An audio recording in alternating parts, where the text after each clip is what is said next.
わー、空気冷たいね。なんか綺麗ですね。トイレがすごい綺麗だったわ。ヨーグルト1200円。ヨーグルト1200円。あらー、まあ空港だからまだわかんないね。まだまずはスーツケースをピックアップしに行きます。綺麗だ、おしゃれだな。なんか照明がちょっと薄暗くておしゃれ。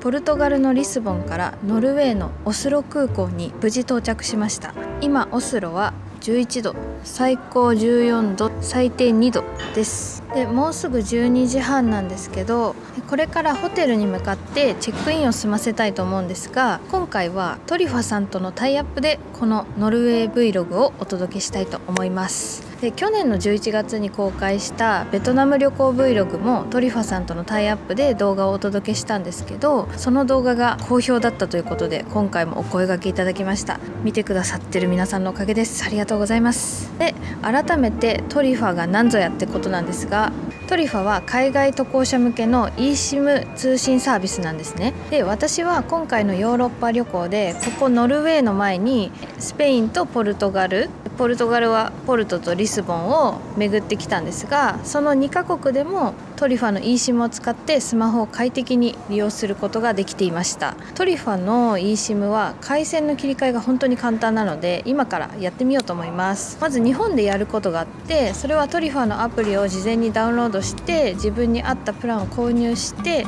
手順に従って eSIM をインストールしておきます。そして現地でやるのがここからです。今回私は3カ国の周遊だったのでヨーロッパ中東周遊の無制限プランを利用してます。でやり方はまず設定画面からモバイル通信を押します。で、今回購入したトリファヨーロッパ、これは私が分かりやすく名前を変えてるんですけど、これを押してこの回線をオンにするっていうところをオンにする。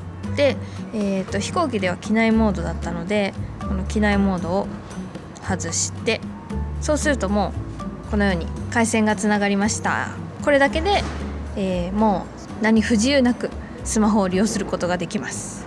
これから電車の乗り場を調べてホテルまで移動したいと思います。なんかおしゃれだね。あ、ネイビーの券売機ってあれかい？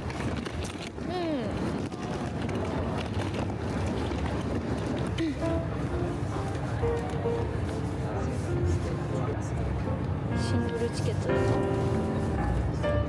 オスロ S アダルト268ノルウェークローノルウェークローネ、おいくらですか4500円。おー、まあまあ OK、 カード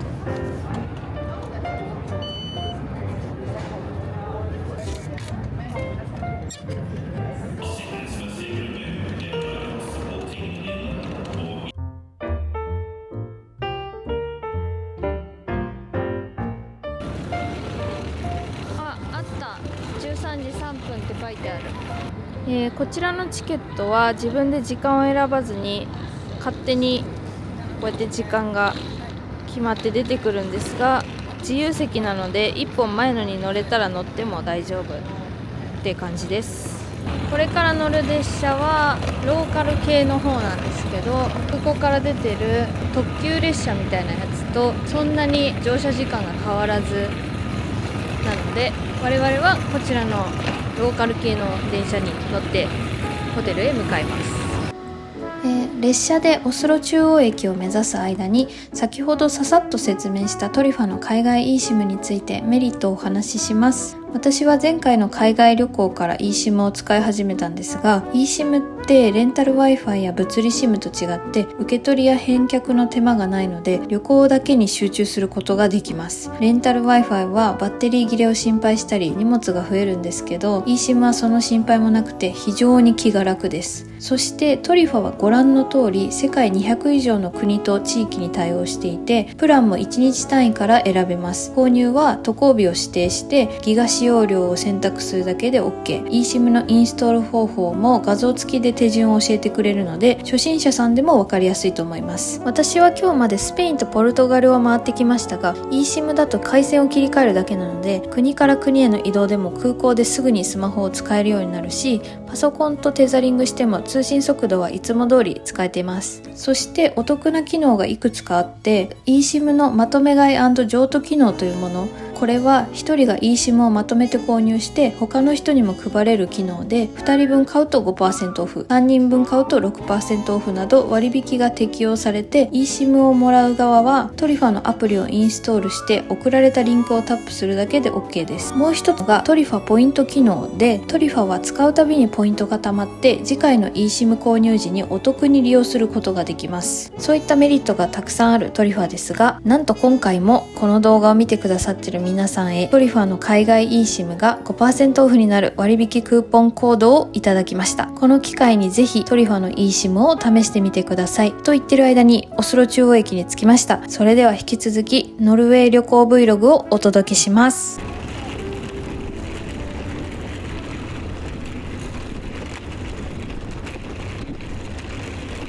ああ、これだ。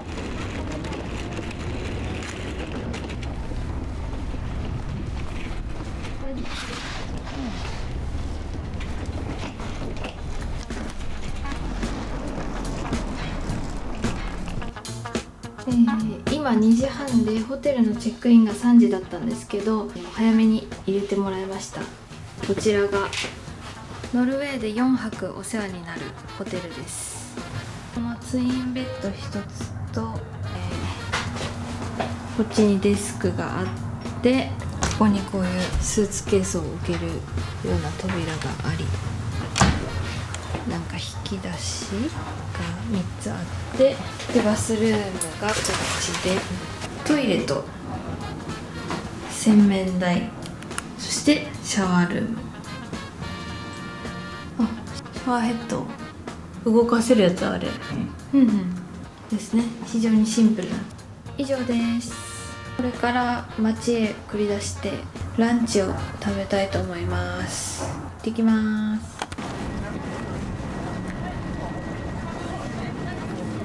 歩道が広いですね。とりあえず目星をつけていたレストランを目指してます。だと思ったより寒くない今はね。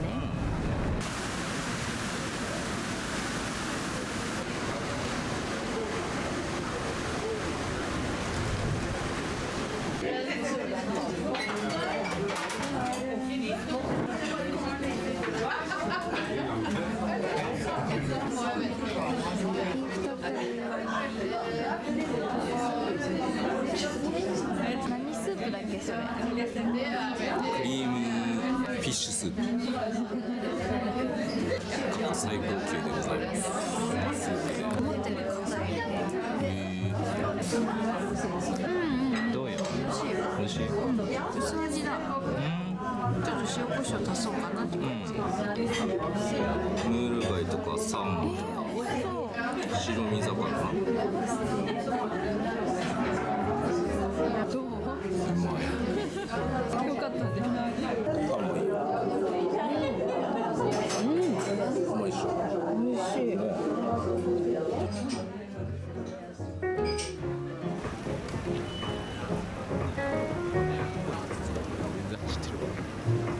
ライティン多い。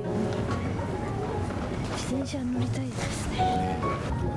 おっと。オスロバイクシティ。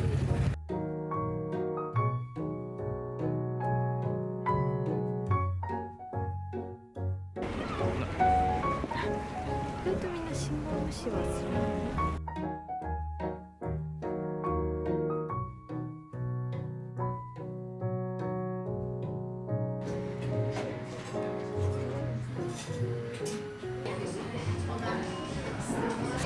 みんなおしゃれなんだけど、色使いと。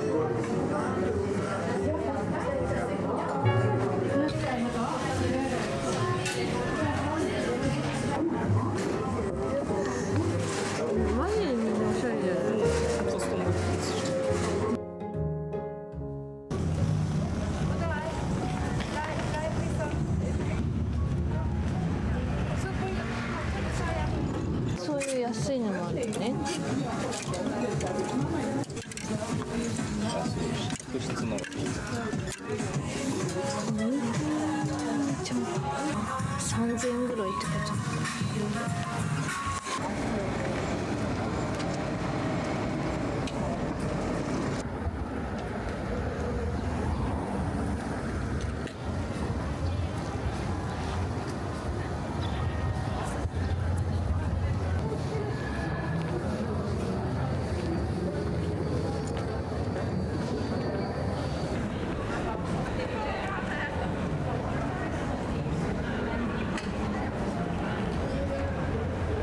一瞬できた。そう。ここの QR コードをスキャンする。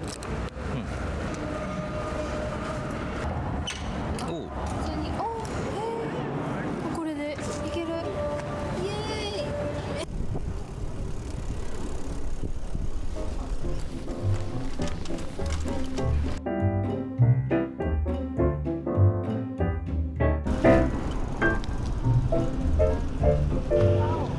イ。いやあかん。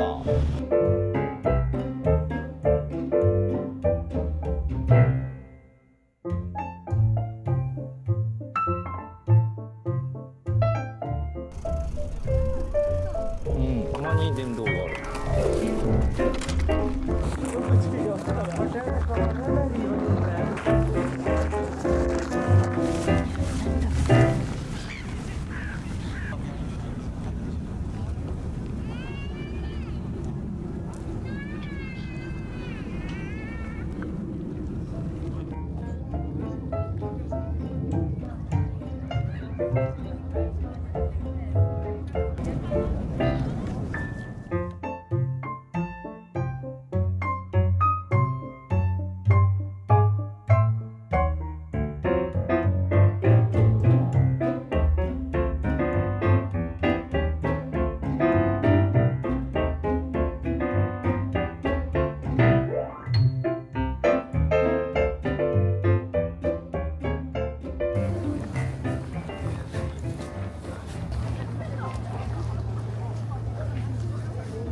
ここ面白いね、作りが。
500円ぐらいに800円ぐらい。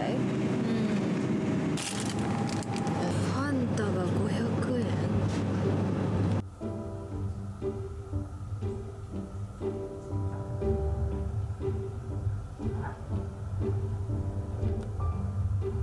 今日の晩ご飯はスーパーで調達したこちらです。ノルウェーはノルウェークローネという通貨なんですけど、だいたい日本円で1000円が60ノルウェークローネなんですけど、お水、ぶどう、ヨーグルト、ポテチ、生ハム、サラダでてジュース2本合計8点で 209.80 ノルウェークローネなので、こちら全てで3541円ぐらいということになります。いただきます。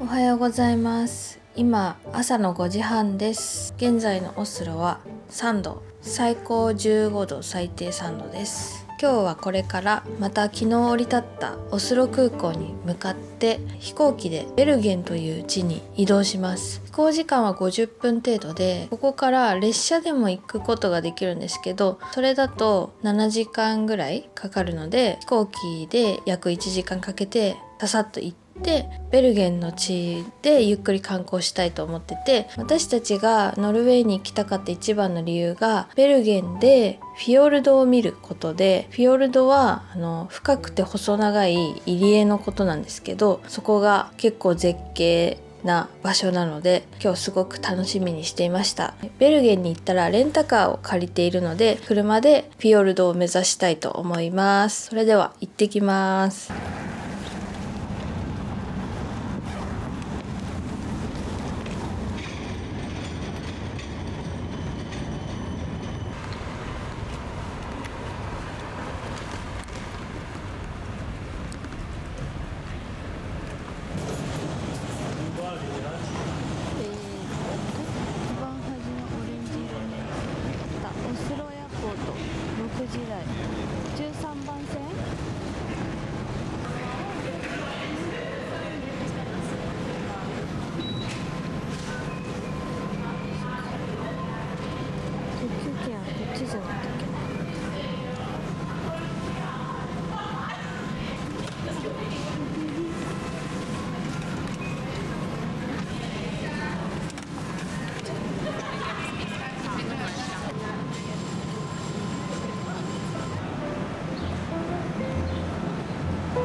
下から2つ目1から3だけど、もうチェックインしてあるから。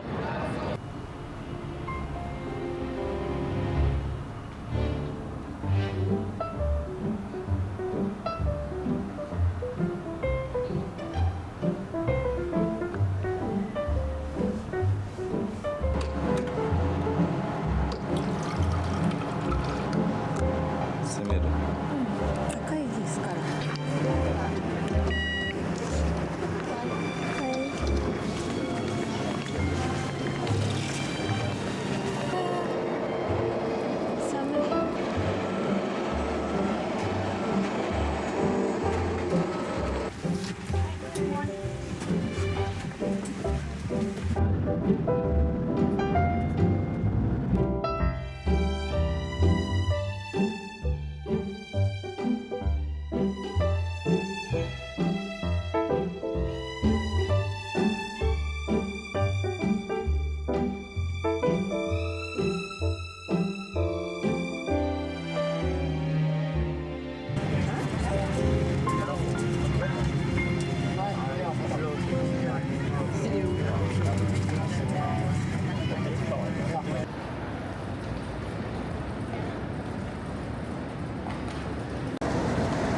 無事にベルゲン空港に着きました。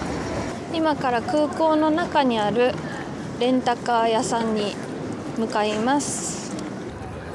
若者が多いような気がする。あんな若い子が運転するんじゃない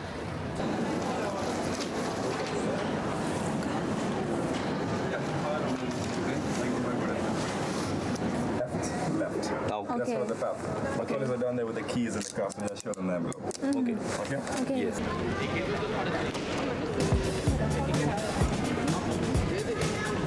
こ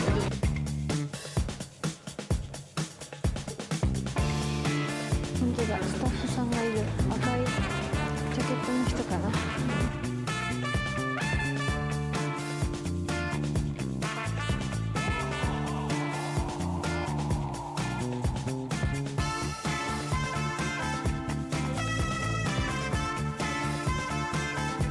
ベルゲン空港でレンタカーを借りてフィヨルドを見に向かっているところです。ノルウェーの首都はオスロなんですけど、ベルゲンはノルウェーの第2の規模を持つ都市と言われているらしくって、でこれから目指すフィヨルド地方はノルウェーの西部に位置する海岸線っていうことなんですね。フィヨルドは無数にあって、その中でも代表的なのがガイラルゲンフィヨルド、ノールフィヨルド、バダンゲルフィヨルド、リーセフィヨルド、ソグネフィヨルドっていうのがあるんですけど、ヨーロッパ本土で一番長くて深い入り江がソグネフィヨルドなんですよ。で我々が今回目指すのは大きなソグネフィヨルドからさらに枝分かれした最も奥にあるアウルランという村のあたりまで行きたいと思ってます。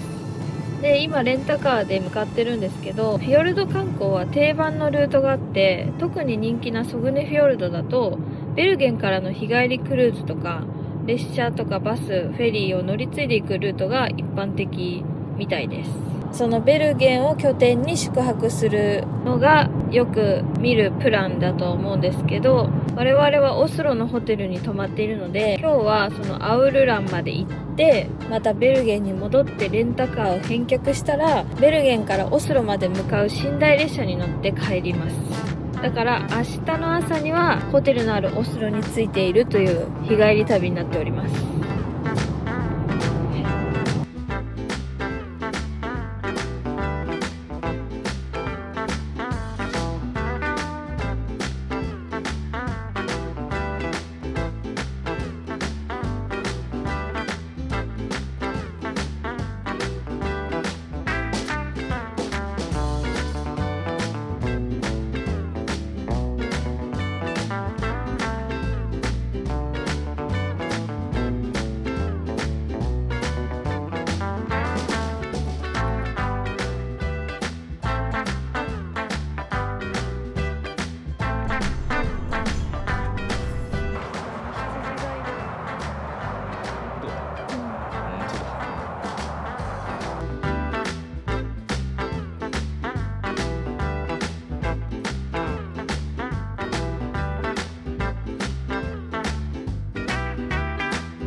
シナモンロール。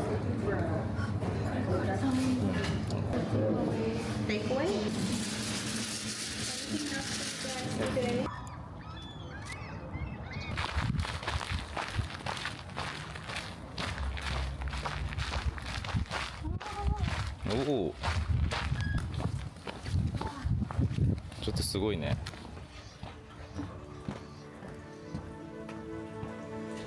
今目的地のアウルランに着きました。多分あれがあそこに見えるのがアウルランの村なのかな。全体だね。全体、うん、で行きたかったパン屋さんでカルダモンパンとかを買うことができました。車を3時間走らせてここまで来ました。最終的な目的地はステーガスタイン展望台なんですけど、ちょっとお腹が空いたので先にパン屋さんで買ったパンをここで食べたいと思います。美味しい？まずはこちらのピザさん。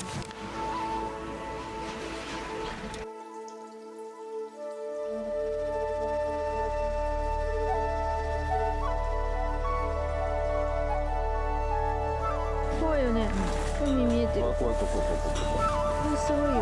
落としたら全て失う。吸い込まれそう。落ちちゃう。うん。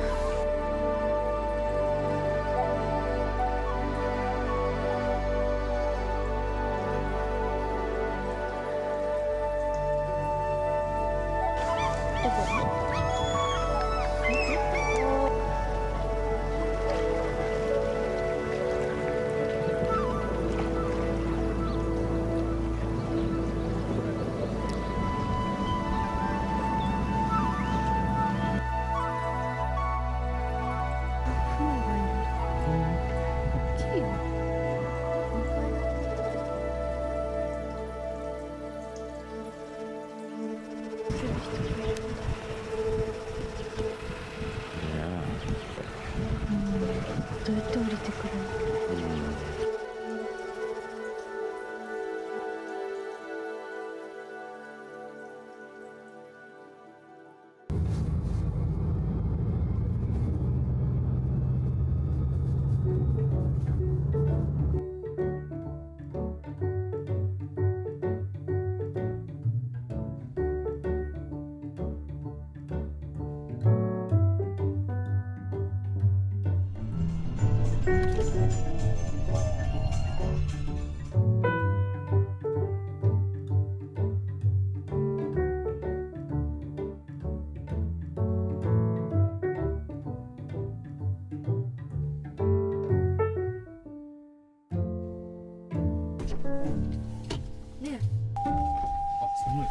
ねえ、ちゃんと変えられてるよ。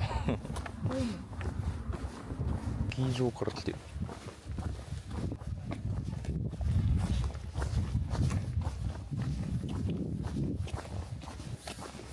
人もいないし。これ観光バスに本格的。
うまいな。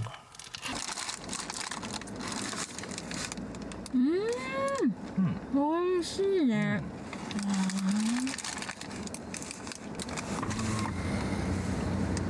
熱い。こ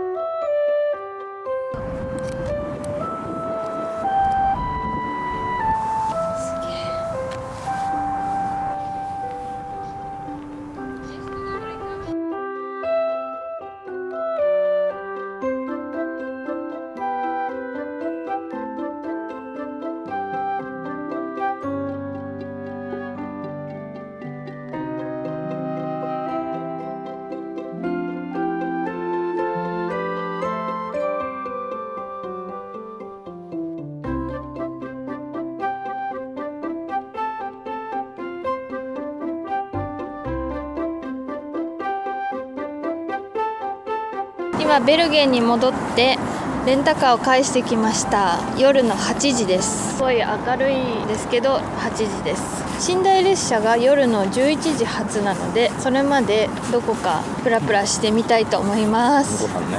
はい、ご飯食べます。チケット。ああ、そういうことか。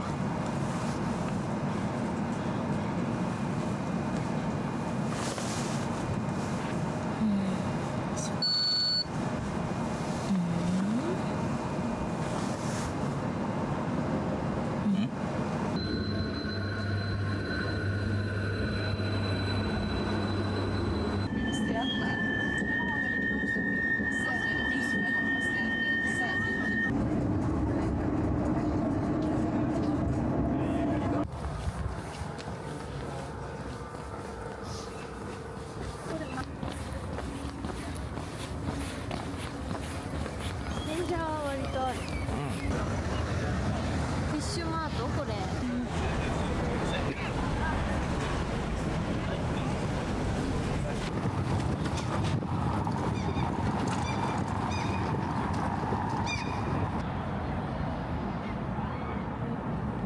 この建物の中にいくつかお店が入ってる。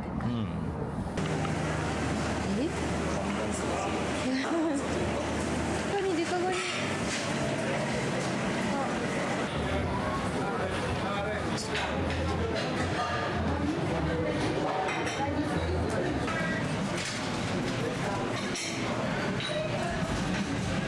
とんでもない量来たな。食べるけどね。美味しそう。スープ取ってみていい？美味しそう。やば。エビがいっぱい入ってる。では後からエビが追いかけてきた。魚介のパンにつけて完成。でしょ。これが見えてきてサービスしてくれたんだ。サーモン美味しい。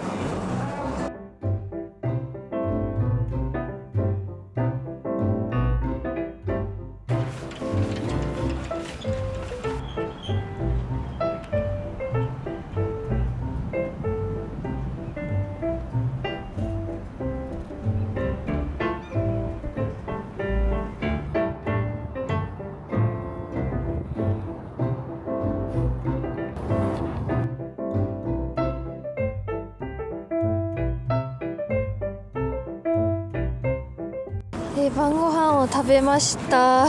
今もうすぐ夜の10時です。ベルゲンの現在の気温は9度なんですけど、ぐっと冷えてちょっとダウンでも寒いくらいで手袋もしましたそれでも寒いです。晩ご飯にサーモンのプレートを2人で1つずつ頼んだんですよ。Google マップの写真に載ってて美味しそうだったので値段を見ずに頼んだら、最後お会計がシェアのスープ1皿とサーモンのプレート2皿とスパークリングウォーター炭酸水ボトル1本で合計が3万円、約3万円でした。めっちゃビビりました。ちょっとこれはいい勉強になりました。サーモンプレートもね、サーモンめっちゃ分厚くてちょっと残しちゃうぐらい結構量が多かったんで、美味しかった本当に美味しかった。日本では食べれない美味しさがあったんですけど、これもシェアでよかったなっていうところでした。でこれからまたベルゲン駅の方に戻って寝台列車に備えたいと思います。寝台列車楽しみだね。はい。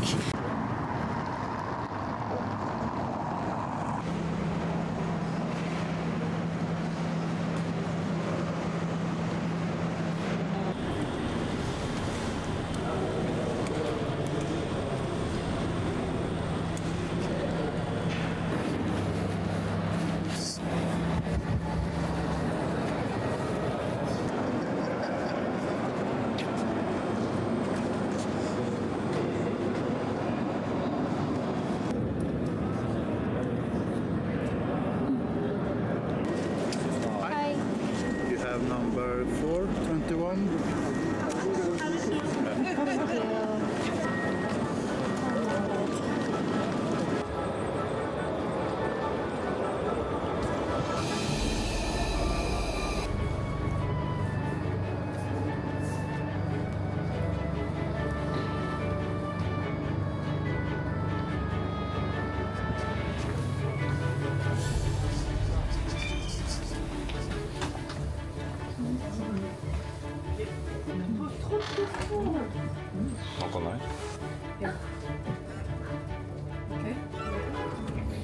Mine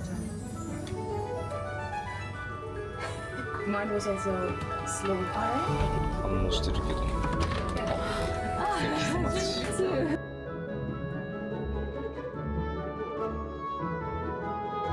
寝台列車の中に入りました。こちらが今日我々が一晩過ごすお部屋です。2段ベッドになっていて、なんだあとこれはゴミ袋がたくさんあって、アメニティ的なもので耳栓、ペットボトルのお水が2本、あと紙コップ、プラスチックカップ、タオルも1人1枚あります。そしてこれがはしごで、多分どうにか下ろして上の人が上がれるようになると思います。でここに1つハンガーがあって、フックも2つありますね。でなんか上も何か引っ張れるようなものがあるので、ちょっと後で試したいと思います。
インナーを着替えて顔を洗ってパックをしました。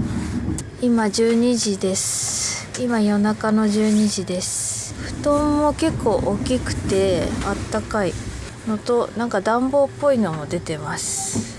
乾燥だけ注意して寝たいと思います。おやすみなさい。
6時半、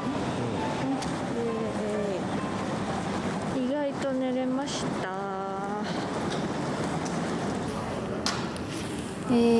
あれからホテルに戻ってシャワーを浴びて少しベッドで休んで、今12時です。これからお昼を食べに向かいたいと思います。今日は一つ行きたいマーケットがあって、そっちの方面に行きたいと思ってるんですが、なんだか街がにぎわっていて、調べたところちょっと曖昧なんですけど、マラソンかランニングのイベントが開かれてるのと、何かのスポーツのなんとか杯が開かれてるっぽいです。それで公共交通機関が混むってことなので、今日は自転車で移動したいと思います。サドル低いからこれにしようかな。通過2つあ、そうか、右側通行か。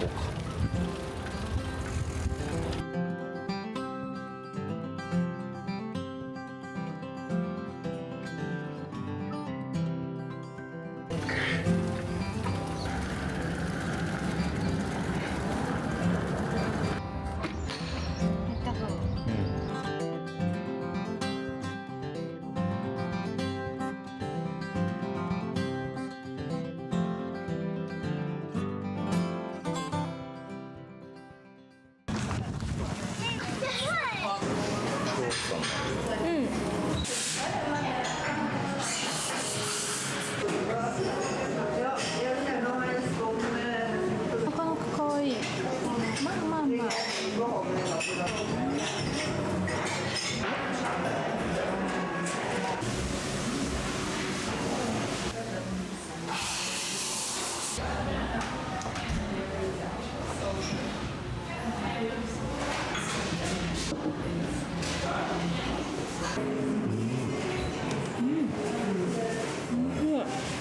何このさ、芸術の入り組んだね。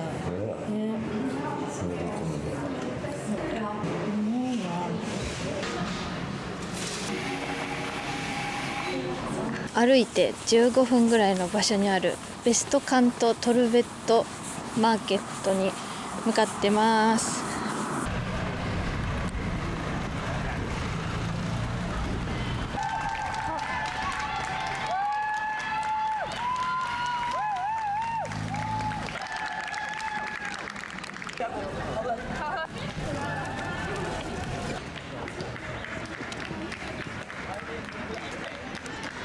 マラソン大会の別でランニングは歩道とかでやっているって感じなのかな。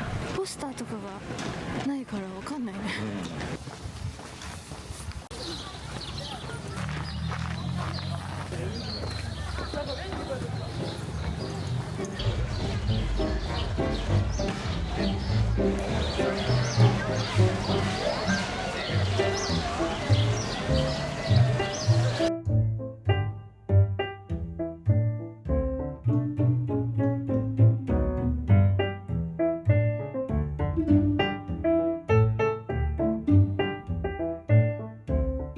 可愛いのがいっぱい。これすごいあれじゃないの？こういうのは北欧来ないとあんまり安くはない。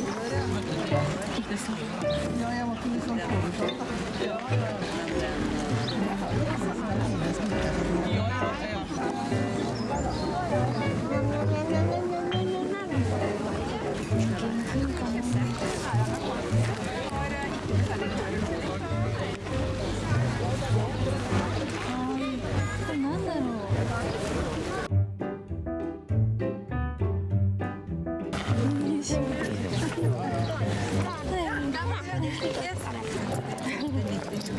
Okay, 100. Do you want this one or this one? Yes. Can I take it? So, thank you. Thank you so much.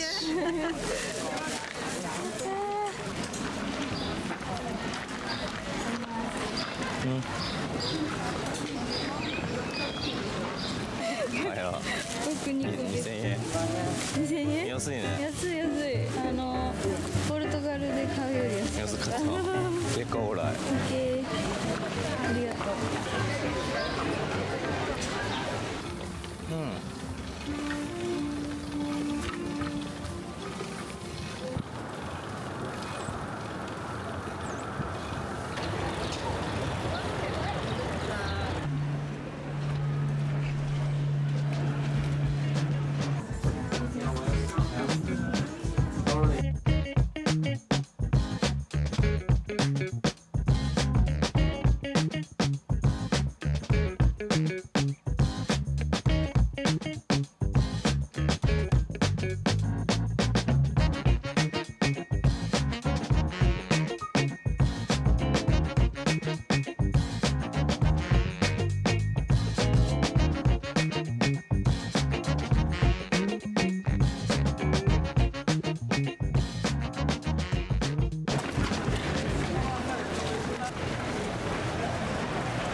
美味しいこれ。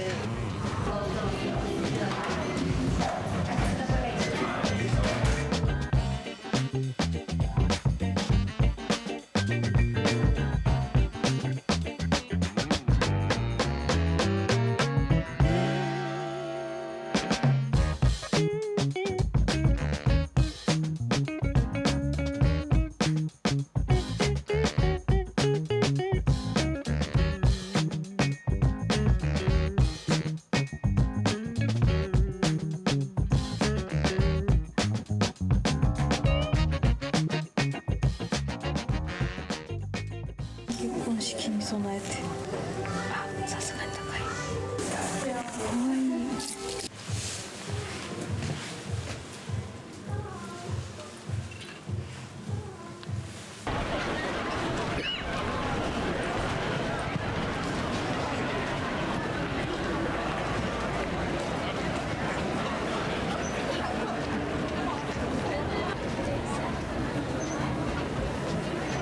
パーティーバッグゲット。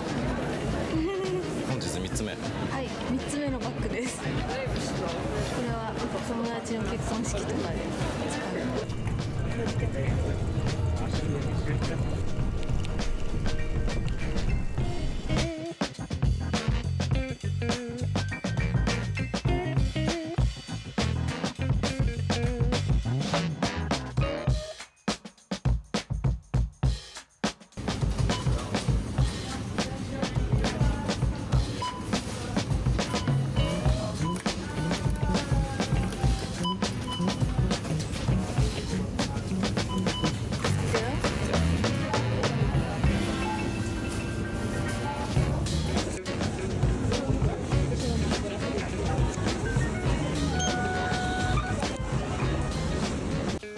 今日買ってきたものを紹介します。ホテルに帰って先にお風呂に入って、今夜の6時なんですけど、なんかちょっと水が流れる音が聞こえるのは彼がシャワーに入っている音です。すいません。で今日はバッグを3つも買いました。なんかすごいバッグに惹かれてしまって、まずベストカントトルベットというマーケット、土曜日にやっているマーケットなんですけど、そこで購入したのがまずこちらのマークバーグというデンマークのブランドのバッグ。中はこういう作りでポケットなくて、ここに書いてある。Google さんによると、バッグ、ウォレット、ベルト、グローブなど高品質なアクセサリーを展開しています。タイムレスな北欧デザインが魅力的ですと書いてあるんですけど、こちらが400クローネだったところを300クローネにおまけしてもらって購入したものになります。ストラップがついてたと思うんですけど、多分どっか行っちゃったんかな。ストラップは無理です。これが5000円ぐらいです。そしてもう1個が合皮レザーかなのミニポシェットです。紐が長くて、これはまた別のお店で買ったんですけど、ノルウェーに来る前にポルトガルを旅行してたんですが、そこで古着屋さんでミニポシェットを見つけて、可愛かったけどその場で買わずに次の日行ったらもうなくなっちゃってて、そこからちょっと後悔が残ってたんですが、すごいそれと似たようなポシェットを見つけて購入しました。こちらが120ノルウェークローネ、2042円ぐらい。最後こちらがヴィンテージショップ、なんて読むんだろう、購入したのがこちらのバッグです。これはパーティーとか結婚式に持っていくちょうどいいバッグがなくて、これは使えるぞと思って、その時のためにということでちょっと大人な感じのを購入しました。これが1299クローネ。今日の購入品は以上です。でこちらが今日の晩ご飯です。まるでシャインマスカットのような味のブドウなのかなと、これはコーンフレークのようなものがこっち側に入ってるヨーグルトで、これは今日初めて買った多分チョコが入ってるヨーグルト、オレンジの炭酸ジュースです。なんか2人してちょっと体調が良くなくて、今日は早めに帰ってきて、もうお風呂も入ったのでゆっくりちょっと寝たいと思います。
静かなところだね。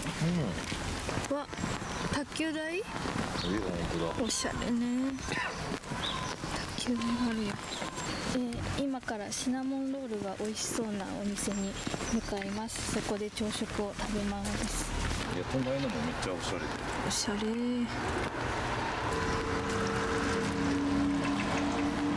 街中がおしゃれ。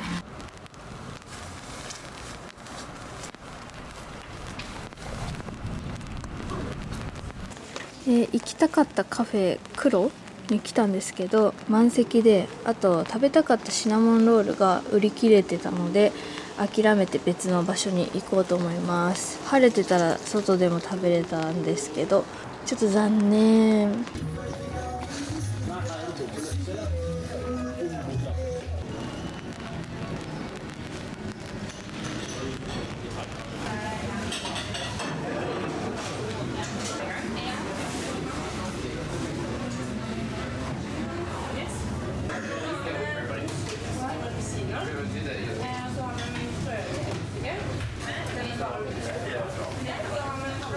ワンカルダモン You want it for here or no?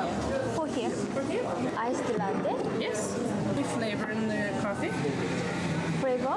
Flavors like caramel or vanilla or hazelnut. Ah, no. No? Okay. Of course. So one warm latte and one cold latte. Yeah. Yeah. It's over there. Okay, thank you. すごい。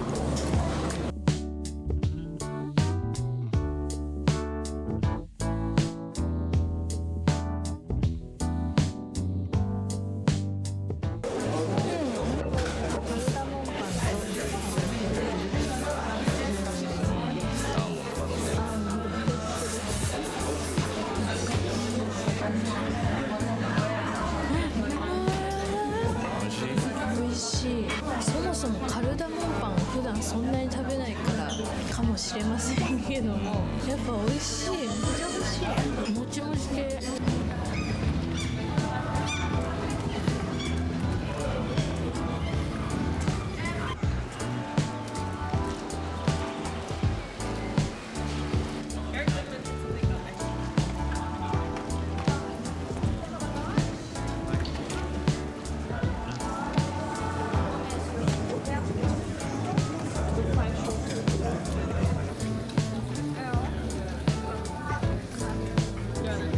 こんな安いの？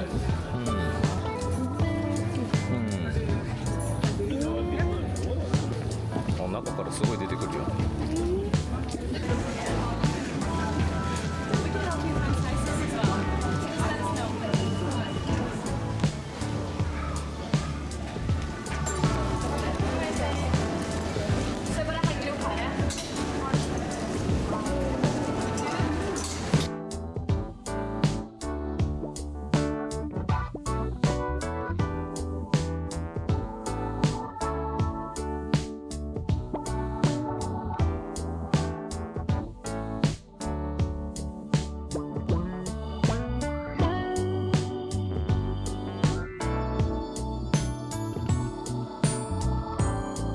なんて書いてあるの？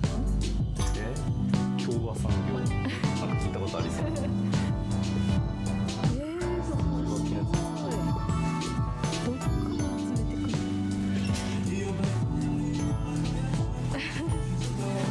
安全第一。高見さわ、すごい。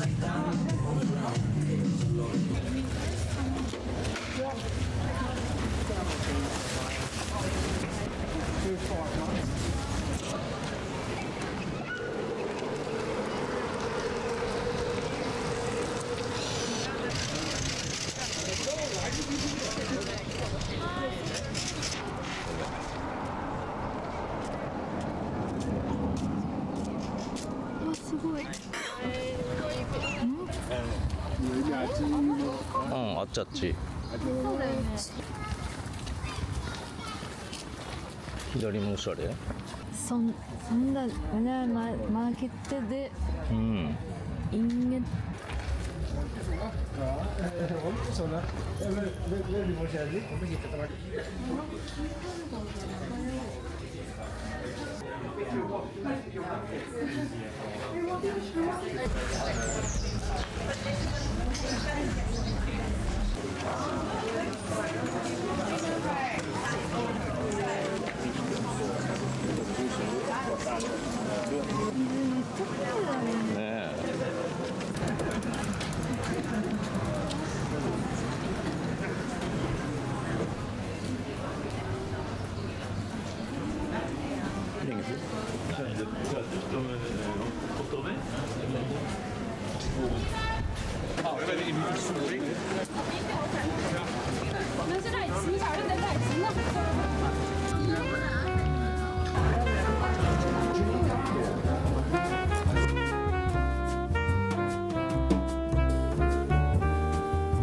美味しい。正解正解。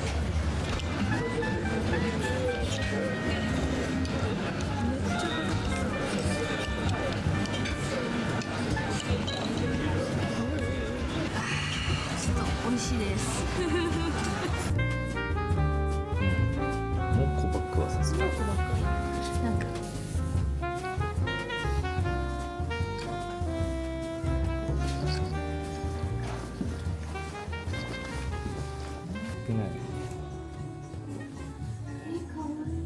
あ、99か3000円だ。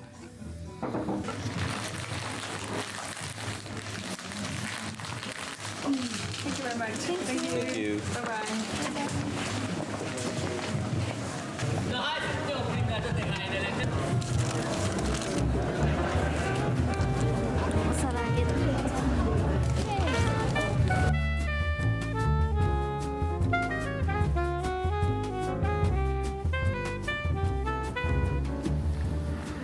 おー2026年ナンバーワン。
オスロ市庁舎の目の前にあるお土産屋さんでこちらのマグネットを購入しました。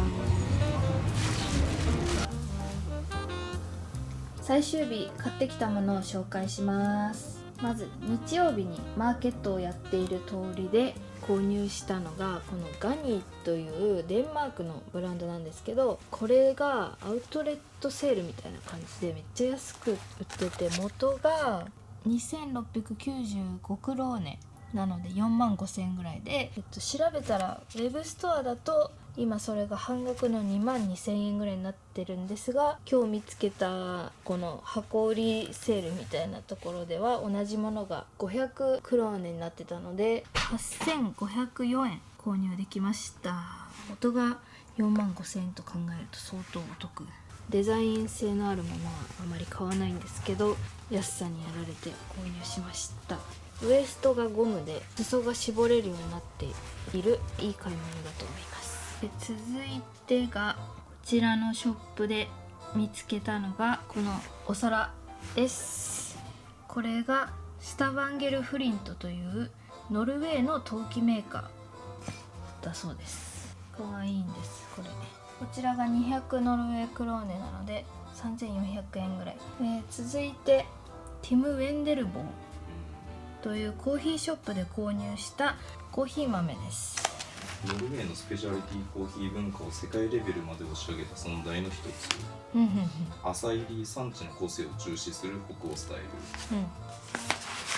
ということです。そして帰りにスーベニアショップ、お土産屋さんで購入したのがこちらのマグネットです。マグネットを購入するのが恒例になってるんですが、なかなかいいデザインがなくて、我々が行ったフィヨルドがベルゲンのソグネフィヨルドの奥地だったんですけど、ガイランゲルというフィヨルドの名前が書いてるんですけど、見た景色的にはこういうものかということで、ノルウェーのマグネットはこれにしました。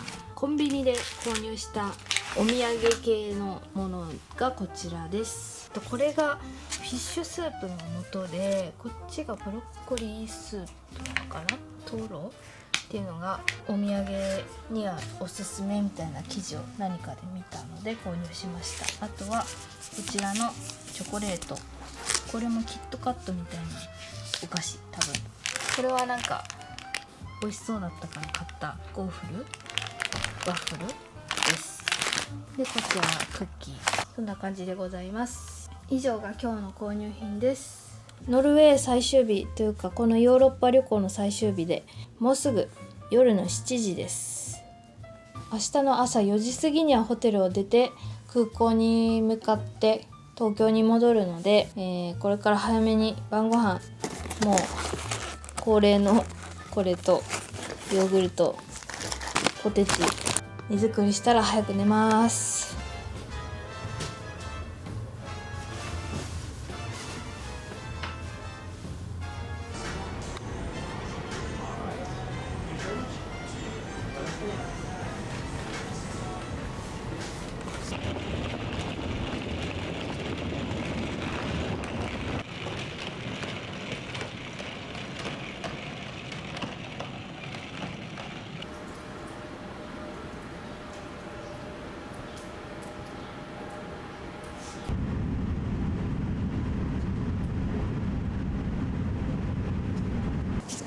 空港での朝食です。カプチーノ、コーラ、そしてカルダモンパン2つ、こちらの合計が3700円でございます。噛み締めていただきます。カルダモンって美味しいね。美味しい。シャワー浴びながらこの旅を振り返ってて、いい人たちに出会ったじゃん。